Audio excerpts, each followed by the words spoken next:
Welcome to the First Unitarian Church of Orlando. I am Charles Connelly-Candelario, and I am newly serving on the worship team at 1U. Dr. Laura McGuire is an internationally recognized consultant, survivor, researcher, seminarian, and author of the books Creating Cultures of Consent and the Sexual Misconduct Prevention Guidebook, Consent and Conduct for Higher Education Campuses. They were named one of the 2022 Champions of Pride by the Advocate magazine and are regularly featured in media outlets for their expertise and approachability. They are currently earning their Masters of Divinity at Earlham Seminary, where they are studying the intersects of Judaism, trauma-informed care, and restorative justice in faith settings. We welcome all to join us as we explore our Unitarian Universalist faith, which draws us into a community of justice seekers with a commitment to lifelong spiritual growth and compassionate service. You are welcome here, regardless of your color, national origin, gender, sexual orientation. We welcome you.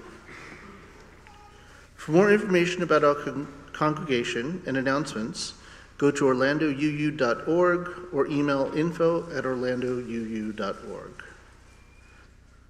Lori Mulrooney Martinez, who is a member of this congregation and a professional American Sign Language interpreter, who will be interpreting the service today.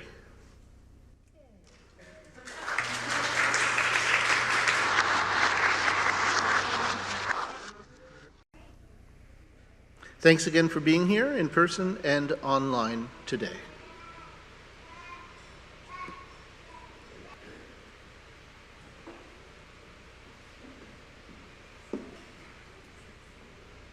Please say the words with me as we light the chalice.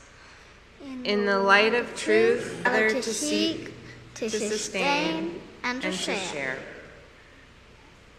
Body or spirit, and join me in singing our opening hymn, number 23, Bring Many Names, verses 1 and 6. The words will be projected on the screen.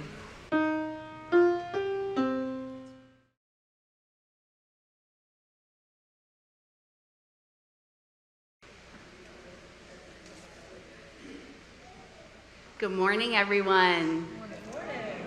Thank you for being here. I love all of these beautiful faces. So today we have our call to worship, and it is a poem called They by Sojourner. They lives in the nucleus of my cells.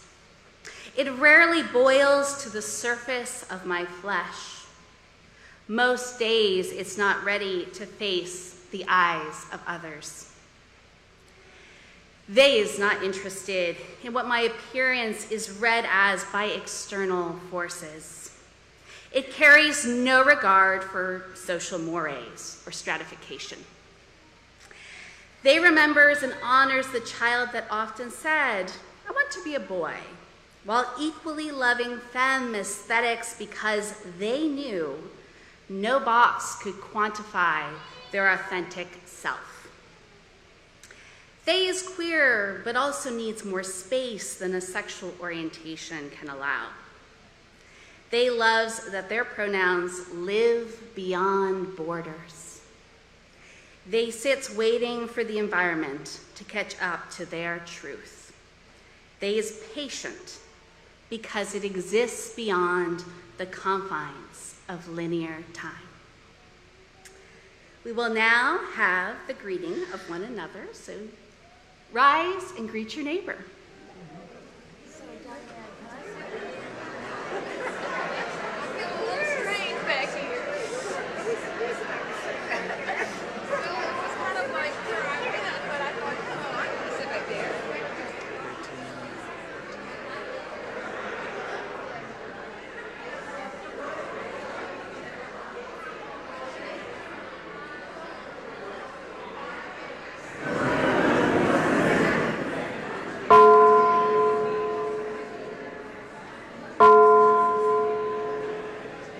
So good morning, everybody. I'd like to invite all children and youth in the room, children at heart, children in spirit. This book we're going to read today refers to God from another point of view. The book is called Mother God.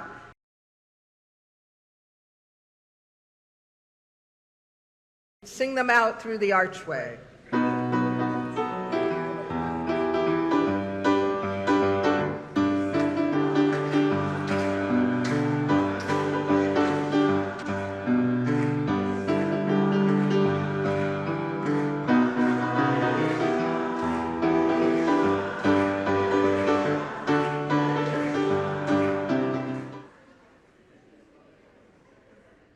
Hello, I'm Ellen Tetlow, a member of 1U, and I've been asked to speak on why do I pledge to 1U. Some of you know that I live in Cocoa Beach, so a question is always, isn't there a UU church closer? And the answer is yes, but it is the community here at 1U that I feel connected to. Some people think maybe I attend church from Cocoa Beach because I want to attend church in my PJs. But no, that's not true. Those of you who know me know that I walk every morning on the beach for sunrise pictures. So why do I pledge? Is it because this is a community that has adopted the 8th principle? Yes. Is this because there are folks who have been working on racism here for years? Yes. Is it because I value the work we do with wrestling with our understanding of racism? Yes. Is it that I value the connection that I feel with women through Women UU's Relishing Life? Absolutely, both online and in person. Is it through our covenant group program? Absolutely. I co-anchor the drop-in covenant group on Wednesdays. Anyone in our community is welcome to join us. And I also anchor a regular online covenant group currently for 1U. So these are some things I'm involved in. But the reason I'm involved is because I care about our community, and I want our community to continue to be the voice of liberal religion here in Central Florida. We need it. We have to be able to say gay. We have to be able to confront racism and be anti-racism in all that we do. So please think about your values when you pledge and give as much as you can. And that changes all the time for me, depending what's going on in my life. Currently, I'm retired, so I do the best I can. But maybe you can give other ways. I think about the auction. I auctioned off some kayak tours. That can raise money for the church. Think of other ways too, if you are not financially able to give a lot. I always think that there's a lot of ways to give to this church. So thank you. And yes, these are my winter PJs because I am in St. Louis, Missouri, and I will be back to the warm, sunny weather soon. Thank you.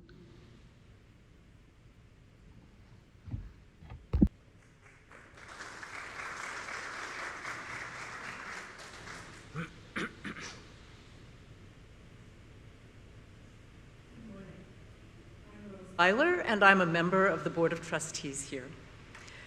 We invite you now into a practice of generosity. It is one of our spiritual values which sustains the life and ministries of the church community. Let us be grateful for the opportunity to give, for it is a privilege to be able to do so. And let us be grateful for our needs, for they give us the opportunity to practice receiving.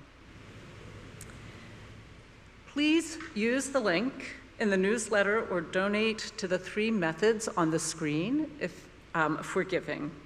You can also use the QR code on this slide, on this screen, to access our donation page directly.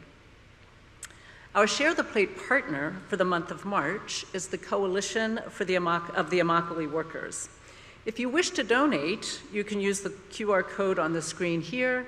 That will take you directly to the donate page, their donate page. If you do that, make sure that you send Gabby an email so that we know you've donated and we can keep track of our giving there. Today's full collection will go to the ministries of this congregation. The offering will now be collected.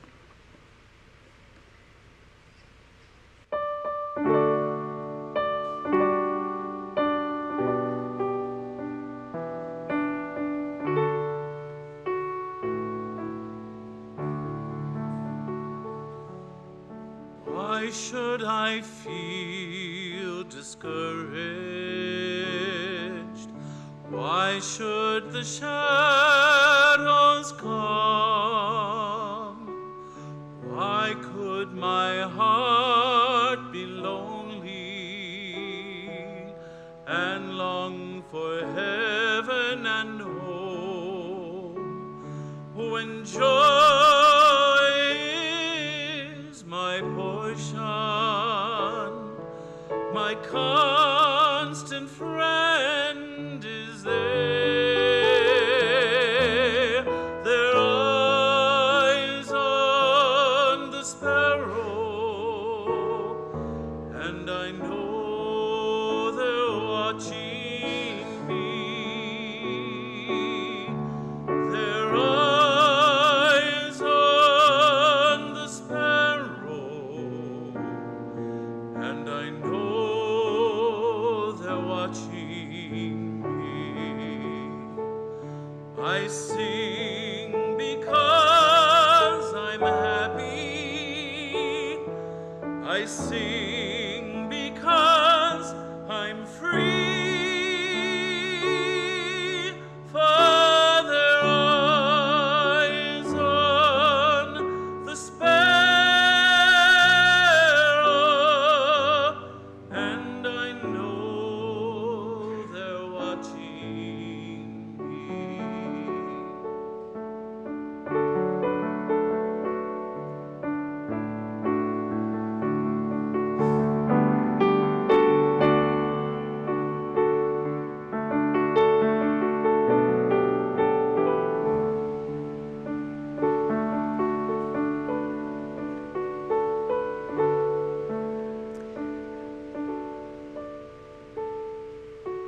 Let us joyfully receive what is offered here today in the spirit of gratitude and fellowship.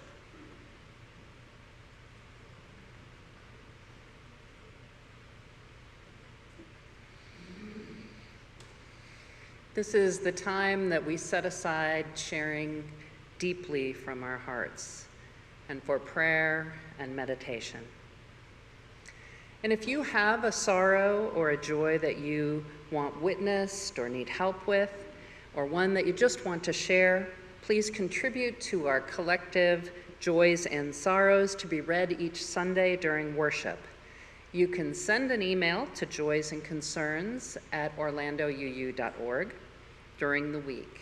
Or if you arrive in the morning and you would like to fill out just a little card back at the welcome table, make sure you get it to an usher or welcome person, and they will get it up to us to read for you.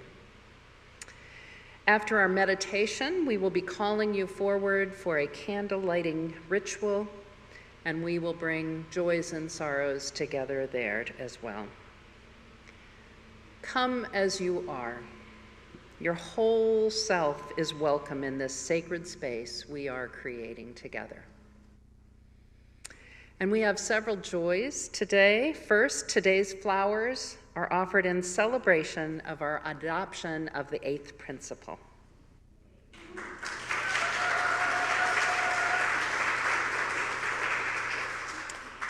We also have a joy from Libby. Thank you to everyone who painted the parking curbs rainbow colors. Be safe and beautiful. I have another joy from the Deaver family who lit the chalice this morning. Maya, who stood up here, celebrated her 7th birthday this week, and she got her ears pierced. Happy birthday to Maya. And from Dan Homblett, thanks so much to the small but dedicated groups of members and friends that came out last Saturday and yesterday to help maintain and beautify our campus. Ever grateful, and we're grateful to you, Dan. And Joanna Sandstrom says, I grew up with Eric Sinclair, one of the administrators who was shot in the school shooting in Denver. Last I heard, he was in serious condition. Please place Eric and the Sinclair family in your thoughts and prayers. We hold the fears and sorrows of all, including the loss of life due to tornadoes and other storms, war, and the effects of the global agendas that seek to limit the full humanness of life. We do this all while holding the joy of our collective Unitarian Universalist aspirations: love, generosity, transformation, equity, pluralism, interdependence, justice, and again, love, in a world that depends on an abiding hope for the future. And for all the joys and sorrows of this community that are shared and for those held close to our hearts, let's pray, let's celebrate, and let's send healing energy into the world.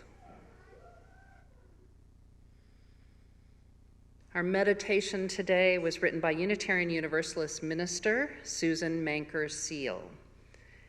Please take a breath with me as we settle into our inner selves, awakening our inner sacred wisdom while opening up to the holy.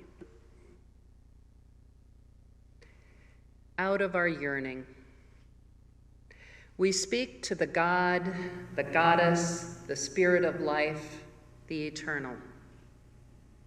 We speak to the mysterious thread that connects us one to another and to the universe. We speak to the deep wisdom at the center of our beings. We embody the yearning of all people to touch each other more deeply, to hear each other more keenly, to see each other's joys and sorrows as our own, and know that we are not alone.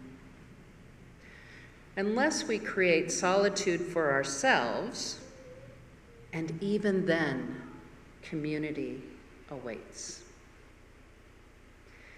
May we help each other to proclaim the possibilities we see, to create the community we desire, to worship what is worthy in our lives, to teach the truth as we know it, and to serve with justice in all ways that we can, to the end that our yearning is assuaged and our lives fulfilled in one another. Let us gather now into the silence of the faith that is unique to each of us and still the same. Let us be silent together for a moment.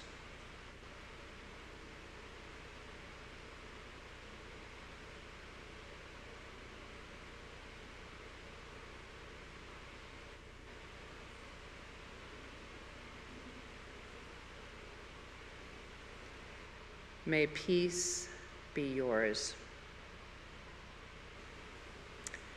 And you are invited to honor both your joys and sorrows in a candle lighting ritual.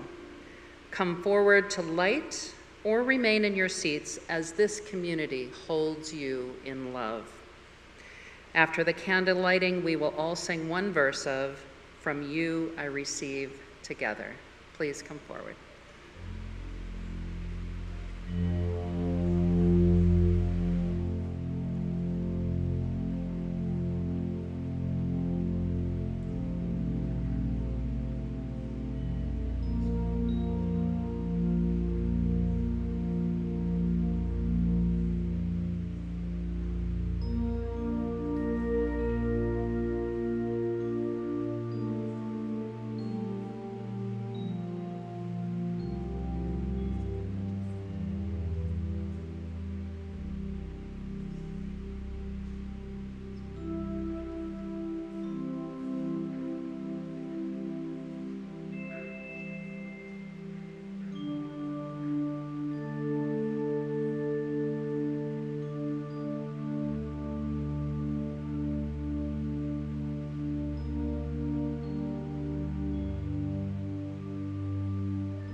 Hello again, friends.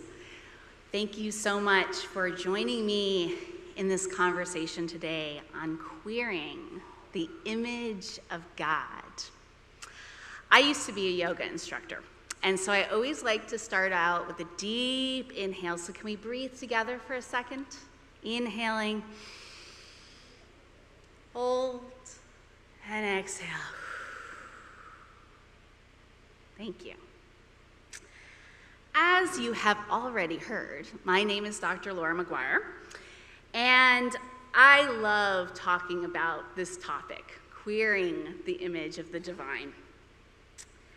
Because how we imagine the divine is directly connected to how we view each other, and even our own worthiness.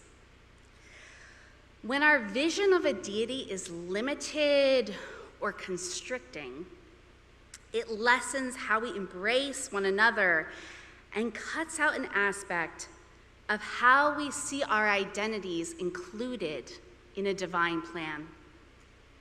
So today I invite you to engage, reimagine, and perhaps unlearn with me about one aspect of our image of God, gender, and what that can look like. So, behind me, you will see a collection of images. Now, I do this in almost all of my workshops and keynotes. It's one of my favorite things to do because I am a social scientist, and so I find Google Images really interesting because they are rated based on what a local area is connecting an image with when we type in a particular word. So these are the images that were at the very top of that Google image search when I typed in God, just God. And I want you to take a second and look at them. Because another thing I always do is I always make every single talk, no matter how long or short, interactive. So I'm going to ask for your input twice. The first thing I'm going to ask you is, what do these 4 images have in common? What do they have in common? And if you have a thought on what they share, raise your hand and we have a mic to come around.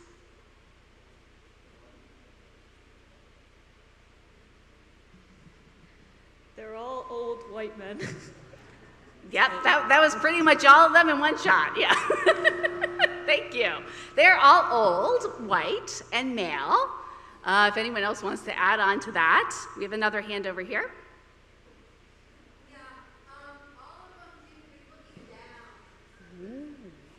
All of them are looking down. Thank you, excellent. Right, so we see that commonality, yes. They're all human beings. Ooh, and they're all human, yes. Thank you for all of that, right? And so how many of us grew up with these images as our image of God? Yeah, not all, a lot. I certainly did. And so when we know that that is what society has fed us, we then have to step back and say, okay, then who's missing? If you are at home and we can't hear your voice in this room, please take some notes and share maybe with somebody who's watching with you now or later on. So the second question, who is left out? Who is not present in these images of God? Again, if you want to raise your hand and share. Who's left out?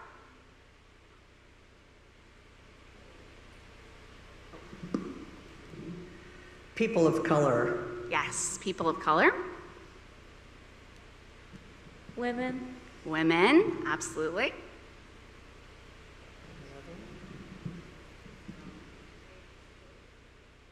See a few more hands.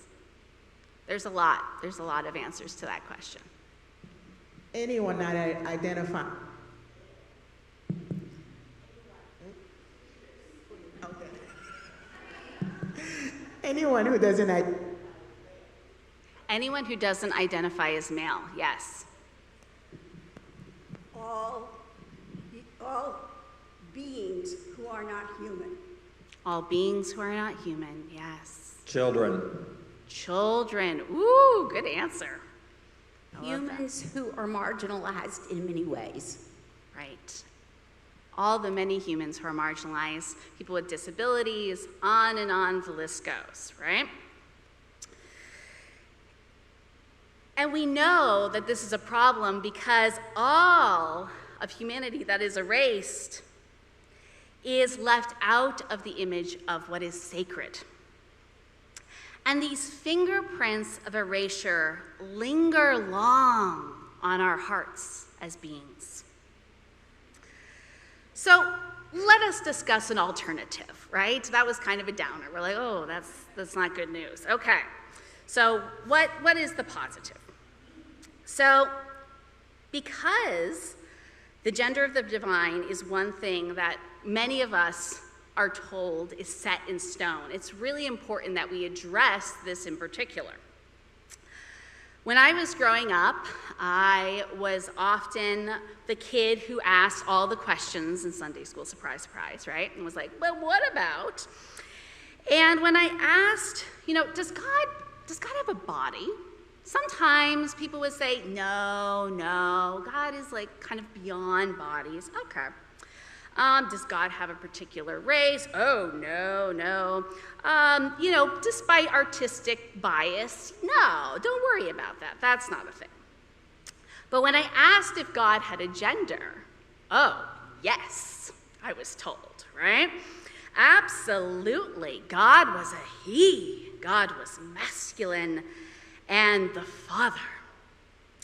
The creator of the universe was definitely a dude, allegedly. In this same vein, I was informed that God created a first male person that reflected himself, and then, a lesser one, the woman, and that was that. So I was told to comply with this order, and many people still are told this, that women are helpmeets, and to simply accept that there are only two gender options. The damage that these narratives have done is beyond quantification. From transphobia to domestic violence, the gendering of God and the creation story is not victimless. It is not even historically accurate. So as you see behind me, there are some facts to share. Number one is that early rabbinical scholars knew long ago that Adam was, as we would consider today, non-binary or intersex. They shared the perspective that Adam was the embodiment of a gender spectrum. When Genesis is saying they were created male and female, that is a merism. Same as saying there was day and night, when of course there are all different times of day and night in between. Judaism has long known and reflected that there are 6 to 8 sexes, and some have interpreted that as genders as well. And rabbis long debated that probably Jacob's daughter Dinah and Abraham's son Isaac were transgender themselves. Did you know that? It's true.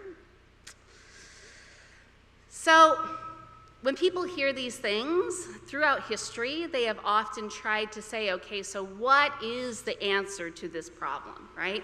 We see that this is not victimless in this narrative, and we know that there's more to our history. And so, particularly in the 1960s, there was this amazing movement of people, particularly people who identified as women, to really push back against that. I myself did a lot of my spiritual healing in Dianic paganism. But the problem is that this still sets limits on how we imagine the heavenly being. It leaves out trans and non-binary people like myself. The other response that I'll often hear is that, okay, all right, the goddess thing, no, the God thing, no, well then God is genderless. We'll just do away with all of that. But when we do away with it, what we are really saying is that we are not allowing gender identity conversation to come into our discussion of the divine. It doesn't really solve the problem, nor make God as expansive as the children they reflect. Now, we have these beautiful examples all across the globe and all across history of gender-diverse gods and goddesses. And you can read more about many of them. These are just a few examples. But we know that the beauty of a transgender god or gods is that they have long been seen, heard, and named, and intentionally erased. Their presence speaks to the validity of God as that gender-expansive being and holding the entire spectrum within the divine essence. In Florida, where so many queer rights are under attack and a call for religion in schools increases, I would like to ask the Florida legislature to find common ground with me and bring back God in the classroom through these wonderful deities. Their presence is needed by many. So let us close today with this thought: that God perhaps is not beyond gender, but within all aspects of gender, around and between and beneath and before and inside of gender. God is genderFULL, perhaps, instead of genderLESS. We do not need to pretend that God is just cisgender or one gender or no gender. Instead, they can reflect all genders as they reflect all of us. If we do not see God's gender expansiveness in our faith community, which everyone here is pretty fortunate, we do, but know that many do not, it is not because God has no room for the gender spectrum. It is because our faith traditions have long erased the transness of God. Thank you.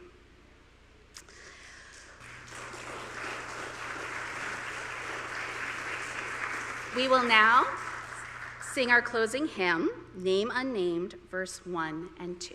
Thank you.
As we leave today, may we be reminded of the saying that to live a holy life is to live in constant awe and wonder, to be amazed by the beauty of existence, of science, and the diversity of the human experience. May our hearts be ever full of amazement.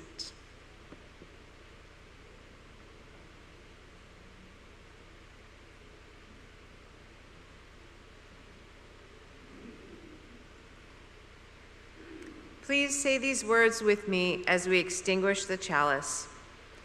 We extinguish the flame, but not the light of truth, the warmth of community, or the fire of commitment. These we carry in our hearts until we are together again.